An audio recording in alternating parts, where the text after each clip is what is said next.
Très heureux de vous recevoir nombreux dans cette émission Orientation biblique.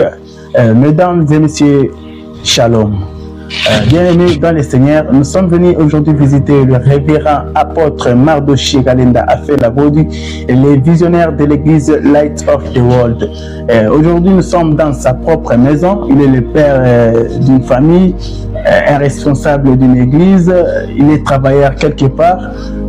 Nous sommes venus le visiter et c'est lui qui va nous orienter dans cette émission Orientation biblique. Il est venu nous apporter un message très puissant.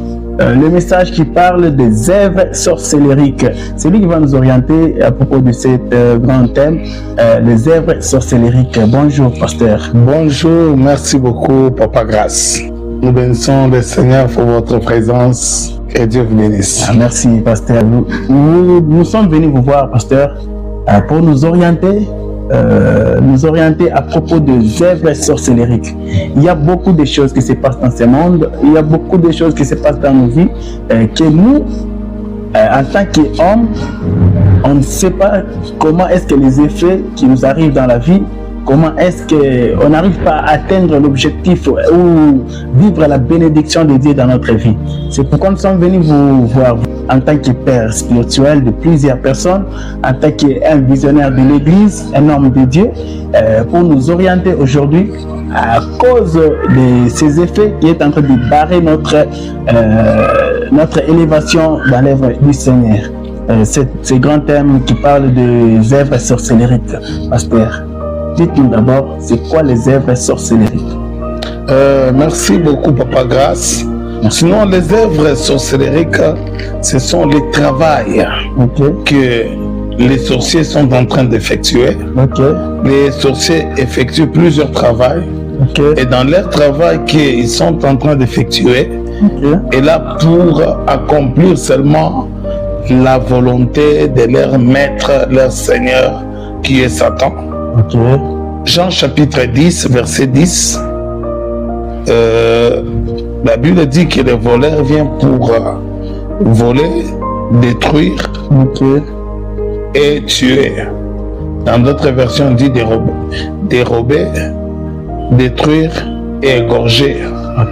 Donc, le travail des Satan ou le travail des sorciers, ils sont en train de travailler pour accomplir ces deux choses, ces trois choses.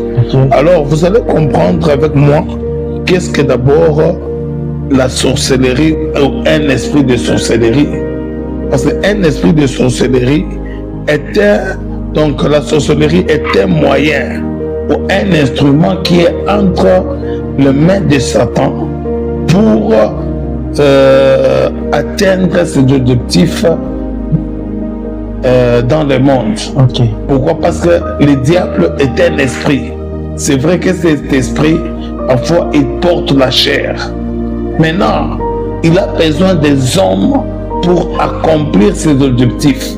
Il ne veut pas que les derniers jours, qu'il puisse vraiment pleurer seul, qu'il puisse vraiment vivre la honte seul, qu'il puisse vivre cette chaleur de l'enfer. Alors il a ses objectifs et la pensée du diable, il ne veut pas que les enfants de Dieu prospèrent, il ne veut pas que les enfants de Dieu entrent dans la gloire. Alors les effets ou les œuvres de la sorcellerie, nous avions parlé d'abord, la première des choses, c'était d'abord voler. La sorcellerie est là pour aider à Satan d'accomplir ses objectifs.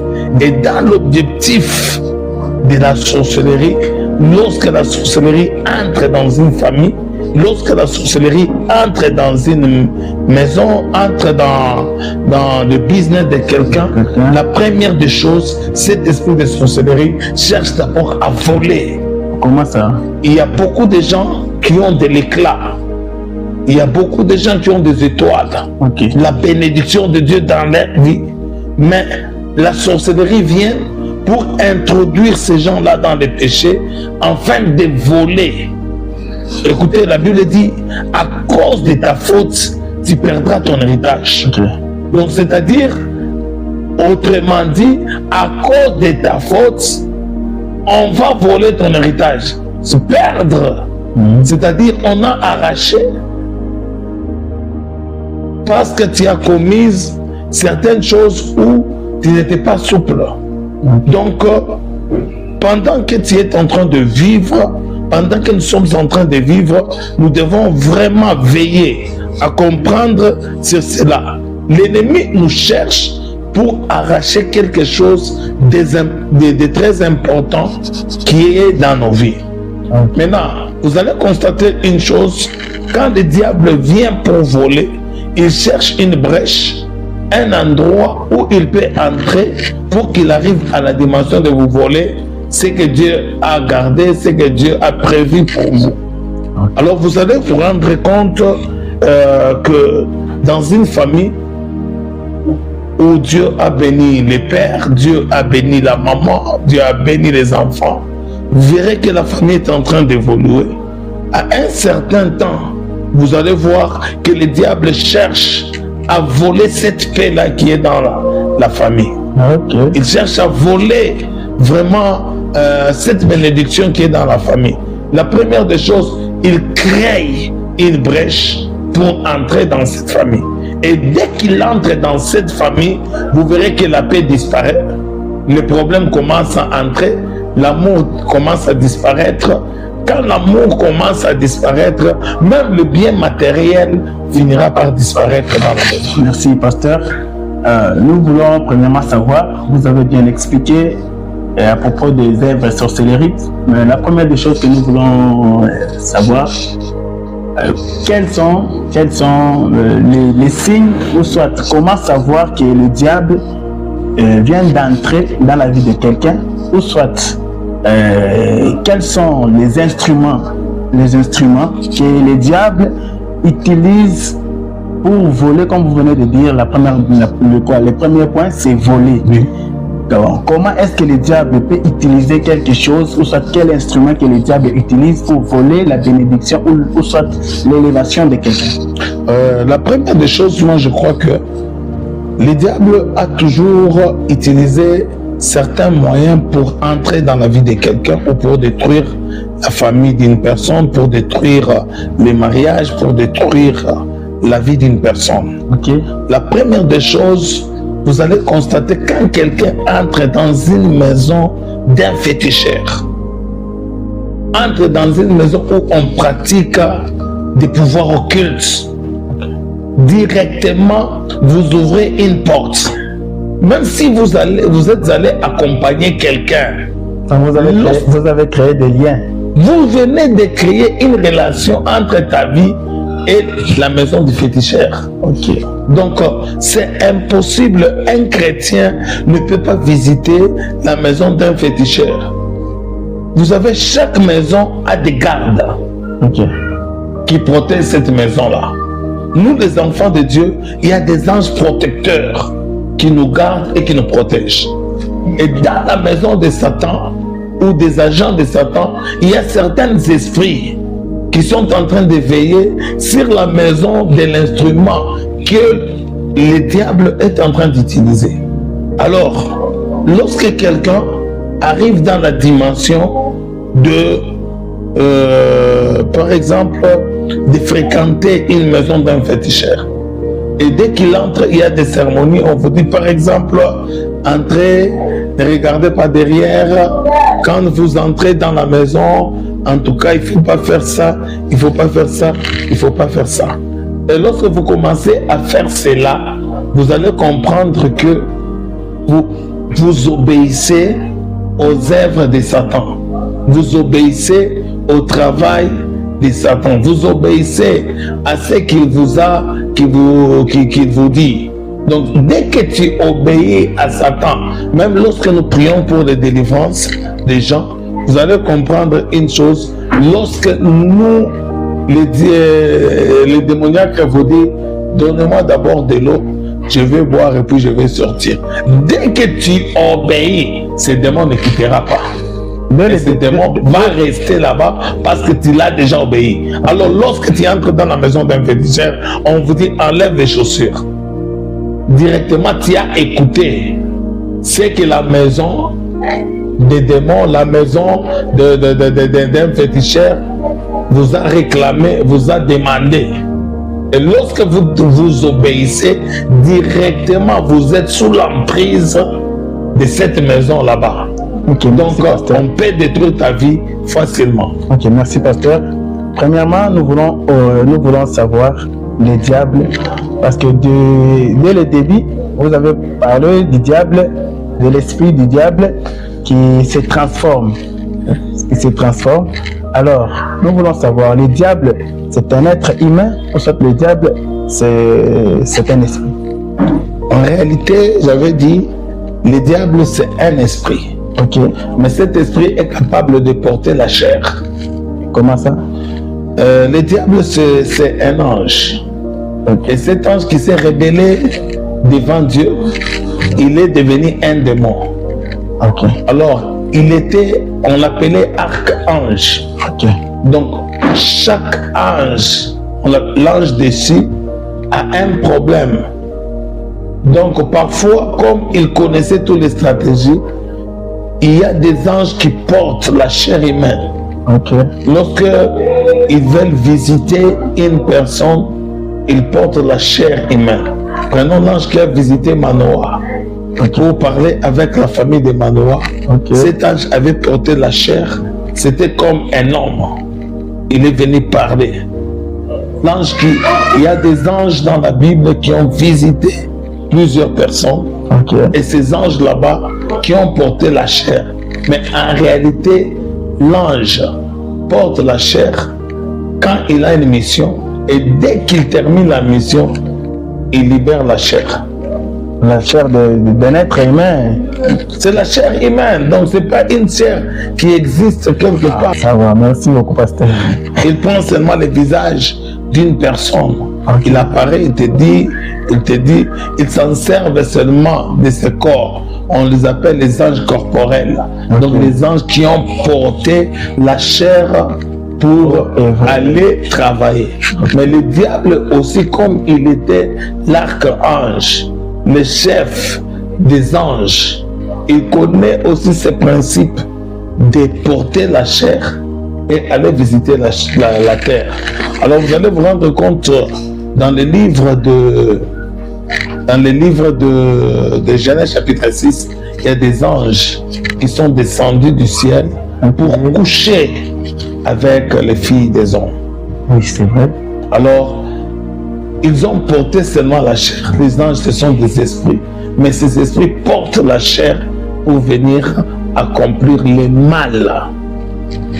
Okay. Dans le pays ou dans une ville ou dans la vie d'une personne. Merci beaucoup, pasteur.